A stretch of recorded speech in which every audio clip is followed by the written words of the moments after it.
আমরা প্রথম কি আছে এখন আমাদের হয় হচ্ছে আগে আমাদের বুঝতে হবে যে কিভাবে জিনিসটা হতো আমাদের ইন্ডিয়াতে প্ল্যানিং হতো আগে প্রি ইন্ডিপেন্ডেন্স ইন্ডিয়াতে অ্যাজ সাচ প্ল্যানিং বলে কিছু ছিল না যখন ইন্ডিপেন্ডেন্স আসতে শুরু করে সেই সময় থেকে হচ্ছে আমাদের প্ল্যানিং এর কনসেপ্টটা আসে কিরাম আসে প্রথম আসে হচ্ছে বোম্বে প্ল্যান আর গান্ধিয়ান প্ল্যান এই প্ল্যান দুটোতে মোর অর লেস বলা হয় যে যখন হচ্ছে পোস্ট যে ওয়ার হয়েছে মানে যে তখন থেকে 1939 থেকে 1945 যে দ্বিতীয় বিশ্বযুদ্ধ সেই বিশ্বযুদ্ধের পরে আমাদের যে জিনিসগুলো হবে সেইটার দিকে আমাদের এগোতে হয় তারপরে পিপলস প্ল্যান আনে এটা হচ্ছে তোমার হচ্ছে ট্রেড ইউনিয়নের তরফ থেকে এইখানে সেই জিনিসগুলোকে তোমার হচ্ছে সেই গুলোকে বলা হয় যে মানে শ্রমজীবী মানুষদের কিভাবে উন্নয়ন করা যাবে ওভারঅল মানে যাদের গরিব আচ্ছা তারপরে আসে কি বিখ্যাত হচ্ছে জয়প্রকাশ নারায়ণ একটা সর্বদয়া প্ল্যান দেয় তখন কি হয় তখন বলা হয় যে সবার কল্যাণের জন্য ওনার একটা জেনারেলাইজ করে মানে ওনার সবকিছুই ছিল হচ্ছে আইডিয়া গুলো শুনতে খুব ভালো ছিল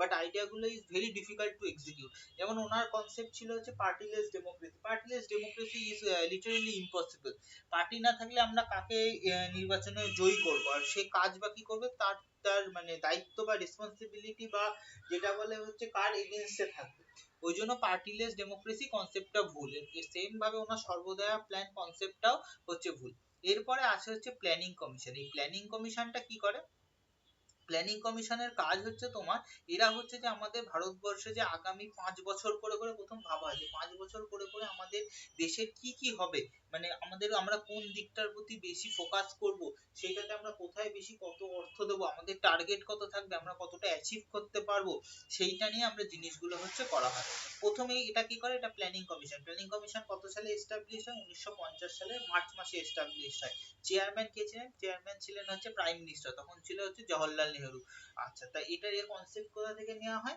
প্রথম কনসেপ্ট নেওয়া হয় হচ্ছে ইউএসএসআর একটা জিনিস মনে রাখবা আমাদের স্বাধীনতার পরবর্তীতে যে সমস্ত প্ল্যান বা আইডিয়া গুলো নেওয়া হয়েছে সব ম্যাক্সিমামই সেগুলো নেওয়া হয়েছে হচ্ছে সোভিয়েত রাশিয়া থেকে ঠিক আছে এটা প্রথম সোভিয়েত রাশিয়াতে জোসেফ স্ট্যালিন হচ্ছে এই কনসেপ্টটার হচ্ছে আইডিয়া দিয়েছিলেন আচ্ছা এরপরে কি এরপর হচ্ছে প্রথম ফার্স্ট 5 ইয়ার প্ল্যান কবে লঞ্চ হয় 1 এপ্রিল 1951 কেন 1 এপ্রিল কারণ 31 মার্চে হচ্ছে আমাদের ফিনান্সিয়াল ইয়ার শেষ হয়ে যায় 1 এপ্রিল থেকে আবার 31 মার্চ পর্যন্ত একটা ফিনান্সিয়াল ইয়ার হয় এটা কিসের উপর বেস ছিল এটা বেস ছিল হচ্ছে হ্যারোড ডোমার মডেল কার সময় দুটো আসে থাকে মডেল গুলোকে আর কে কে প্রাইম মিনিস্টার ছিল ডিউরিং হচ্ছে জওহরলাল নেহেরু সবসময় যেন 5 ইয়ার প্ল্যান গুলো হচ্ছে যেহেতু 5 ইয়ার লেখা আছে তাই জন্য 5 বছর করে 51 থেকে 56 কি ফোকাস কে দেওয়া হয় প্রাইমারি সেক্টর বা এগ্রিকালচারে দিয়ে কারণ আমাদের ভারতবর্ষ তখন ছিল হচ্ছে কৃষি নির্ভর দেশ কত করা হয়েছিল যে আমাদের জিডিপি গ্রোথ ধরা হবে হচ্ছে 2.1% আদতে গ্রোথ কত হয়েছিল 3.6% এটা একমাত্র 5 ইয়ার প্ল্যান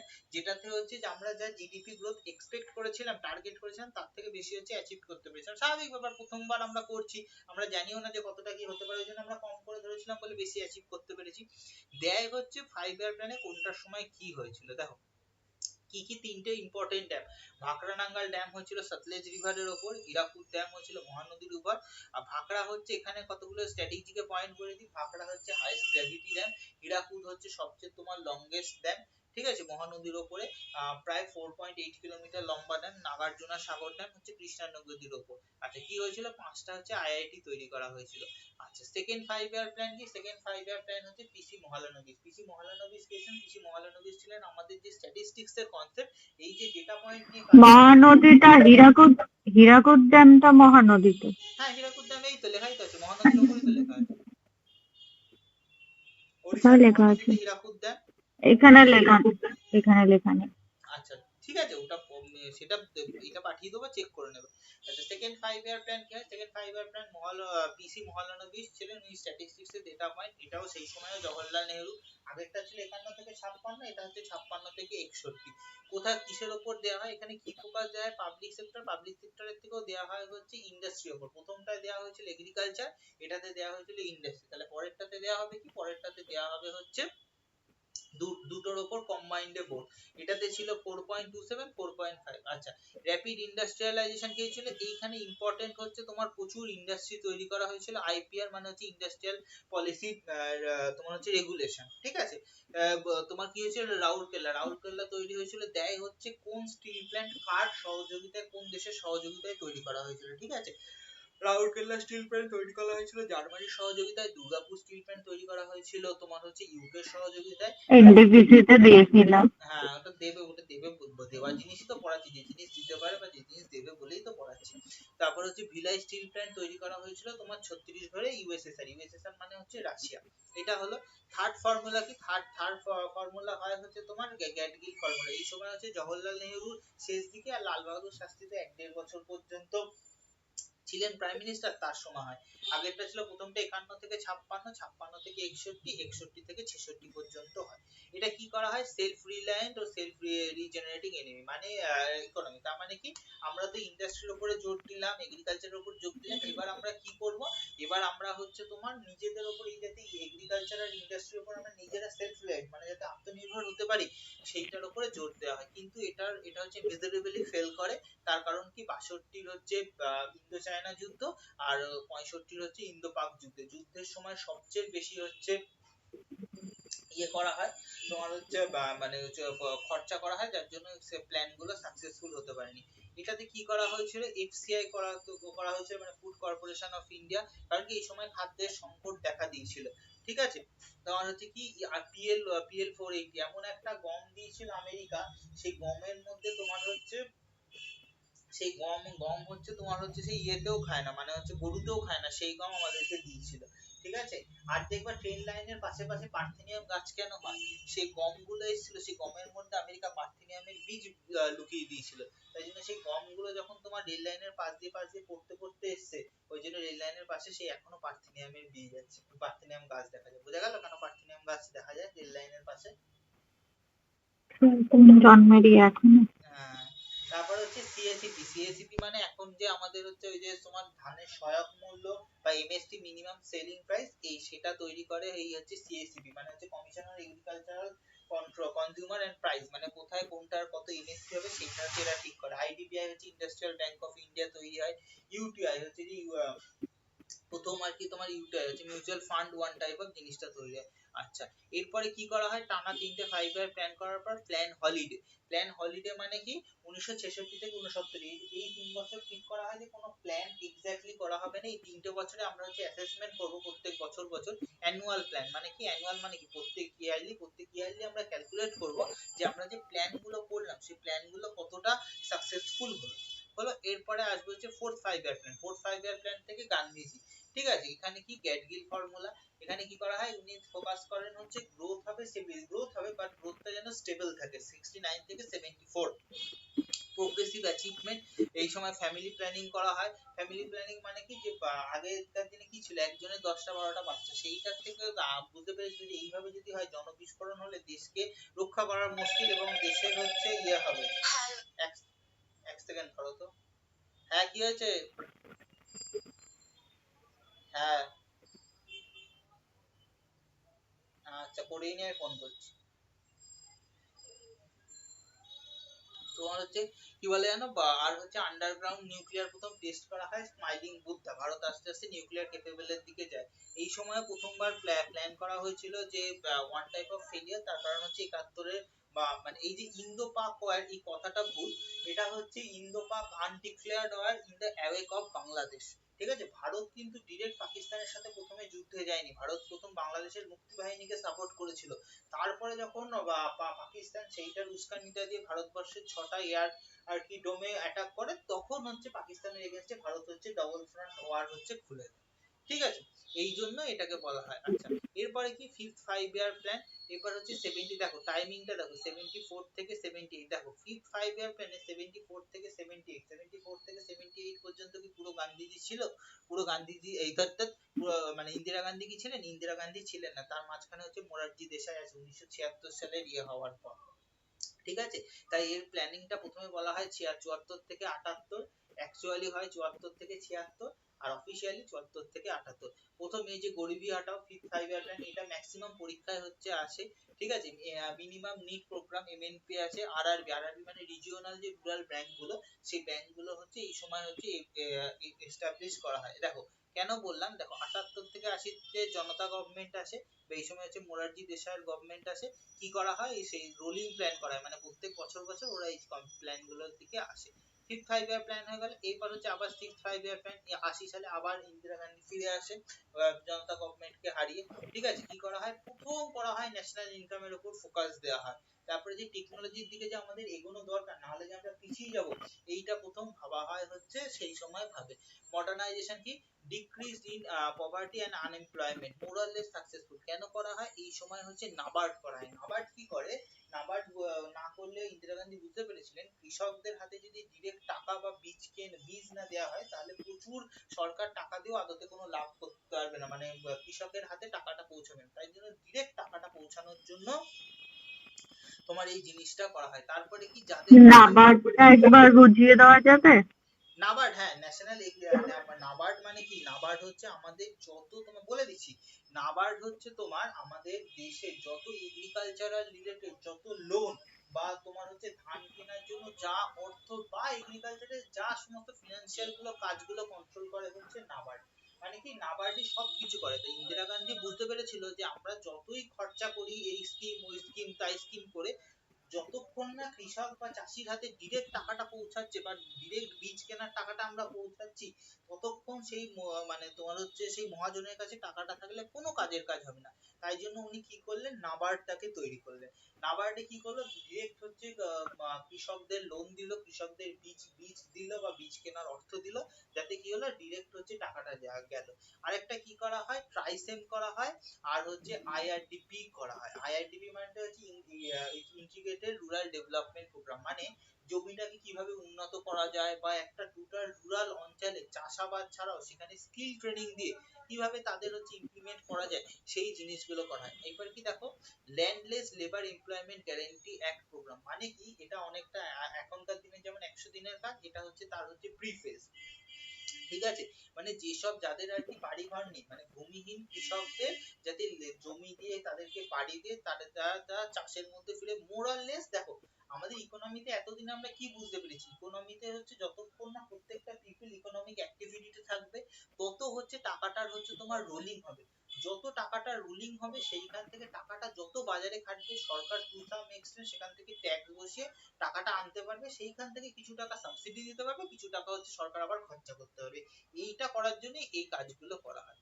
আচ্ছা, তারপরে কি হয়, এরপর হচ্ছে আসছে হচ্ছে 7th 5 year plan. 7th 5 year plan কখন, যখন হচ্ছে তোমার ইন্দিরা গান্ধী মারা যায়, তখন হচ্ছে রাজীব গান্ধী বুঝতে পেরেছিল এই যে আমরা এর আগে পর্যন্ত কি ছিল জানো, এর আগে পর্যন্ত আমাদের ছিল এইটা বলে দিই, তাহলে হচ্ছে তোমার হচ্ছে এই 1991 এ ব্যালেন্স অফ পেমেন্ট ক্রাইসিস, এই 5 ইয়ার প্ল্যানটা বুঝতে পারবে।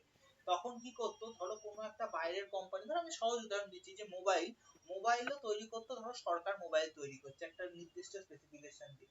বাইরের কোনো কোম্পানি যদি মোবাইল তৈরি করে, কটা ইউনিট মোবাইল তৈরি করবে, কত দামে বিক্রি করবে, কত কি করবে, তা হচ্ছে সব সরকার ঠিক করে দিত। ঠিক আছে, যার ফলে বাইরের দেশ থেকে ইনভেস্টমেন্ট আসতো না, মানে কোনো কোম্পানি আসতো না আমাদের দেশে, তারা কোনো ইনভেস্টমেন্ট করতো না, কোনো লাভ হতো না।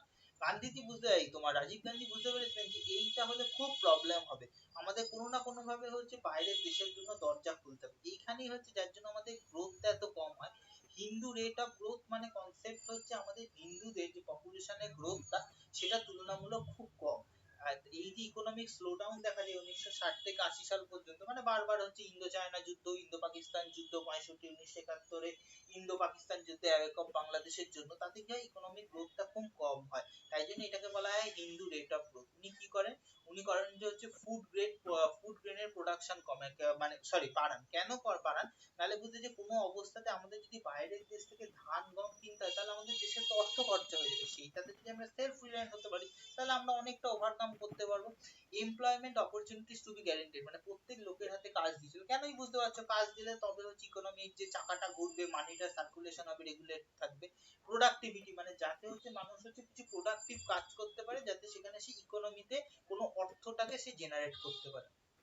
এটা কি হয়, রাজীব গান্ধী অনেক কিছু করেছিল, তার জন্য হয় জহর রোজগার যোজনা, মানে ওই একই 100 দিনের কাজের মতো। এরপরে কি আসে, এরপরে হচ্ছে 1991 এ balance of payment crisis. Balance of payment ক্রাইসিসটা কি হয়, তার আগে একটু আমাদের যে মিডল ইস্ট বা এশিয়ার কনফ্লিক্টটা বুঝতে হবে।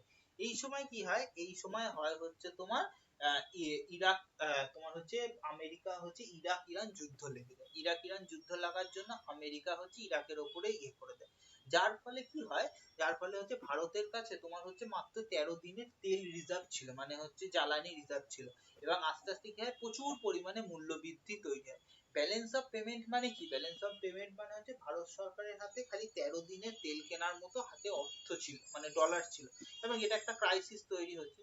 তখন হচ্ছে পিভি নরসিমহা রাও হচ্ছে সরকার তৈরি করেন, আর তখন মনমোহন সিং ছিলেন তখন হচ্ছে রিজার্ভ ব্যাংকের গভর্নর। উনি নরসিমহা রাও এর এক ডাকে উনি অর্থমন্ত্রী হয়। উনি অর্থমন্ত্রী হয়ে বুঝতে পারেন এই যে সরকার সব ব্যাপারে নাক গলাচ্ছে যে কে কত এ করবে, এটা আমাদের কাজ না। আমাদের ধরো বিএসএনএল আছে, বিএসএনএল জিও এয়ারটেল সবাইকে দিয়ে দেবো, ওরা যদি সব মানুষকে ঠিকঠাক পলিসি মানে তোমার হচ্ছে পরিষেবা দিতে পারে, মানুষ তারটা নেবে, আমরা তারটা নেবো। কি পলিসি ঠিক করবে সেটা আমরা ঠিক করব না, হ্যাঁ আমরা দেখবো যাতে রেগুলেট থাকবে, তাতে কি হবে মার্কেটে কম্পিটিশন বাড়বে, মার্কেটে নতুন নতুন আসবে, সেইখান থেকে আমরা আর কি জিনিসগুলো তৈরি করতে থাকবো, মানে কি লাইসেন্স পারমিট রাজকে প্রণত তুলে দিতে হয়।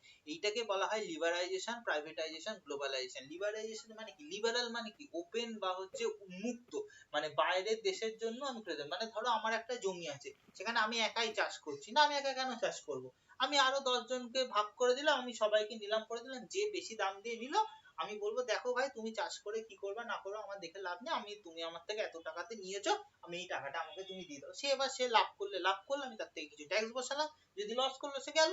আচ্ছা প্রাইভেটাইজেশন মানে কি, প্রাইভেট যে বিভিন্ন যে সংস্থাগুলো, সেই প্রাইভেট সংস্থাগুলোকে আমি বললাম যে ঠিক আছে তুমি এসে ব্যবসা করো, তুমি আমাকে ট্যাক্স দেবে, ইয়ে করবে।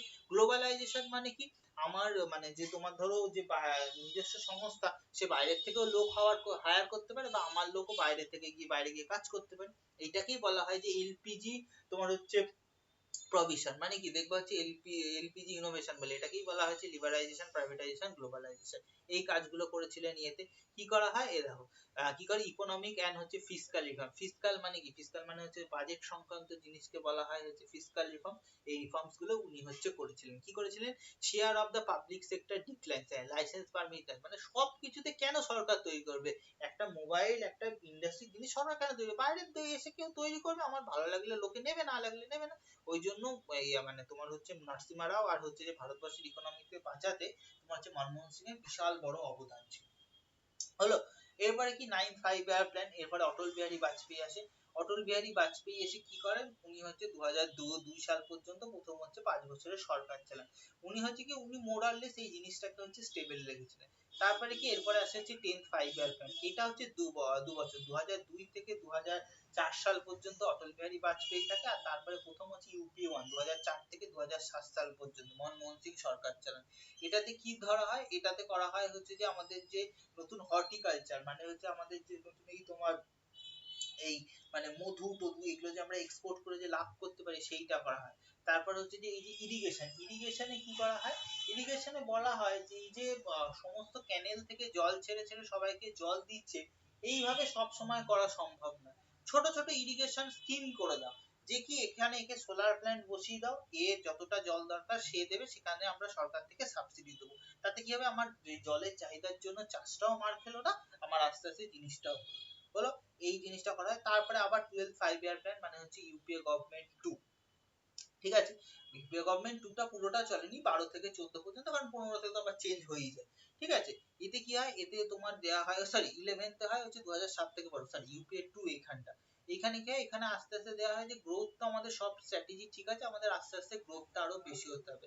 বাট এই সময় বুঝতেই পারছো আস্তে আস্তে হচ্ছে 2G স্পেকট্রাম স্ক্যাম গুলো এসে ইকোনমিটা হ্যাম্পার হয়। তারপরে 12 থেকে 17 এখানে 12-5 ইয়ার প্ল্যান হয়, বাট 12-5 ইয়ার প্ল্যানটা আলটিমেট তোমার হচ্ছে হয় না, কারণ 5 ইয়ার নিয়ে তোমার হচ্ছে প্ল্যানিং কমিশনটা তুলে দিয়ে 2015 সালে তোমার হচ্ছে নীতি আয়োগটা হয়ে যায়। এইবার কি, এবার দেখো প্ল্যানিং কমিশন ছেড়ে কেন নীতি আয়োগটাকে করা হলো। নীতি আয়োগটা করার হচ্ছে, দেখো ধরো প্ল্যানিং কমিশন কি ছিল, প্ল্যানিং কমিশন সবকিছু জিনিসকে উপর থেকে দেখতো, মানে দেখতো যে স্পোর্টস এর অ্যাক্টিভিটি বাড়ানো দরকার। সহজ উদাহরণ দিয়ে বলছি, ধরো ভারতবর্ষে স্পোর্টস অ্যাক্টিভিটি নেই, স্পোর্টস এর অ্যাক্টিভিটি বাড়ানোর জন্য কি বললো, বললো ঠিক আছে স্পোর্টস অ্যাক্টিভিটি বাড়ানোর জন্য যেখানে যেখানে ফাঁকা জায়গা আছে সেখানে একটা করে হচ্ছে ক্রিকেট খেলার মাঠ করে দাও। ওপর থেকে দেখলো, তার মানে কি তোমার হচ্ছে টপ ডাউন, ওপর থেকে আমি চোখ দিয়ে দেখছি। কিন্তু নীতি আয়োগ কি কাজ করে, নীতি আয়োগ কাজটা করে হচ্ছে তোমার বটম বটম আপ মানে কি নিচ থেকে দেখতে দেখতে ও কি করলো, সেই পুরো জায়গাটা আলাদা আলাদা করে সার্ভে করলো। ও দেখলো দিল্লিতে তো অলরেডি ক্রিকেট স্টেডিয়াম আছে, এখানে হকি স্টেডিয়াম নেই, হকি স্টেডিয়াম করো। কলকাতায় তো ফুটবল স্টেডিয়াম আছে, ক্রিকেট স্টেডিয়াম নেই, ক্রিকেট স্টেডিয়াম করো। চণ্ডীগড়ে কোনো কিছু নেই, তাহলে চণ্ডীগড়ে বা ঝাড়খণ্ডে একটা মাল্টিপারপাস স্টেডিয়াম করে দাও, যেখানে সব খেলা উঠবে, যাতে খেলার ঝোঁকটা বাড়বে। তার মানে কি, আমি জিনিসটা সবাইকে দিলাম, কিন্তু আমি জিনিসটাকে স্টাডি করে আমি গ্রাসরুট থেকে দেখলাম যে কোনটা কি দরকার, আমি সেই জিনিসগুলো দেখলাম। এইটার জন্যই বলা হয় হচ্ছে নীতি আয়োগ। আর নীতি আয়োগ 5 ইয়ার প্ল্যানিং এ কি ছিল, যে ওই একবার বলে দিল, মাঝখানে কোনো চেঞ্জ করা যাবে না। নীতি আয়োগে প্রত্যেক বছর মিটিং হয়, আমরা কোনো না কোনো কিছু, যেমন ধরো জিএসটি, নীতি আয়োগের সেই দেখলে না, জিএসটি যখন বইটা করলো আবার তোমার রেট গুলো চেঞ্জ করে দেওয়া হলো, ঠিক আছে। এই জন্য এই জিনিসটা টপ ডাউন আর বটম আপ কনসেপ্টটাকে বলা হয়েছে। প্ল্যানিং এই পর্যন্তই। আর হচ্ছে তোমার নীতি আয়োগ প্ল্যানিং কমিশনের এই হচ্ছে কনসেপ্ট। তারপর হচ্ছে ইন্ডাস্ট্রিয়াল পলিসিটা বোঝাচ্ছে। বোঝা গেল?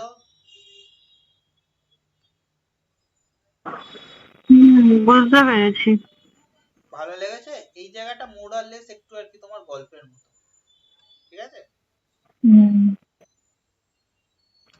দেখো, এরপরে আসে হচ্ছে ঠিক আছে। আইপিআর। হ্যাঁ,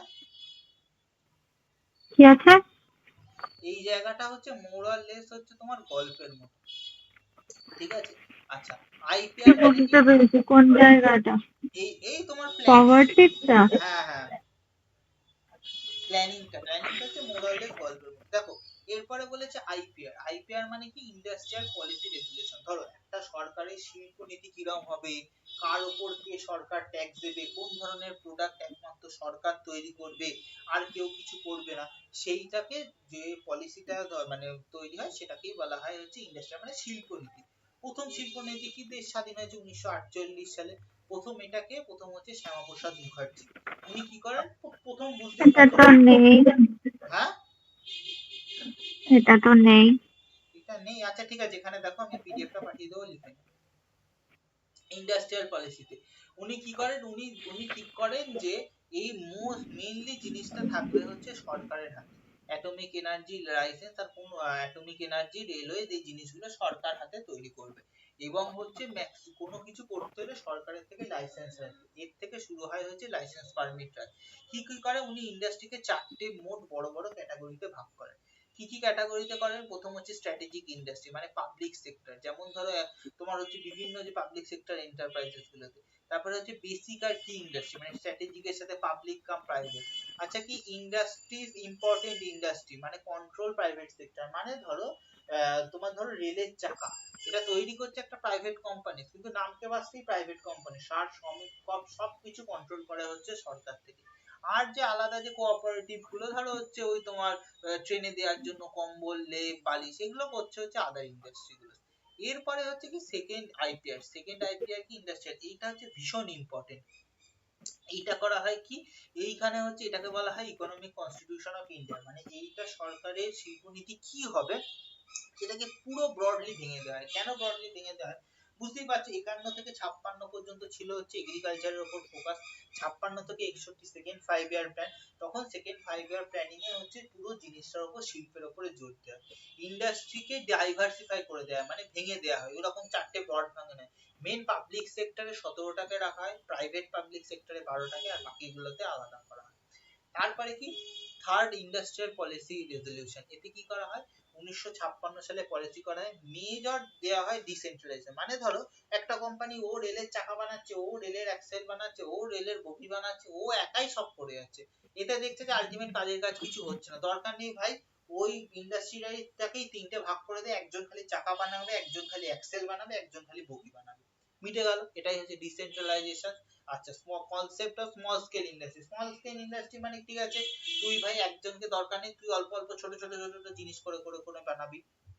কি হয়, impose restriction and MNC. MNC মানে হচ্ছে মাল্টিন্যাশনাল কোম্পানি। কেন মাল্টিন্যাশনাল কোম্পানির উপরে করা হয়, কারণ মাল্টিন্যাশনাল কোম্পানি গুলো কি করতো, ভারতবর্ষের স্কিলড লেবারদের খুব কম পেমেন্ট দিয়ে খাটিয়ে নিত, ওই জন্য এমএনসি এর উপরে তোমার হচ্ছে রেস্ট্রিকশন করা হয়।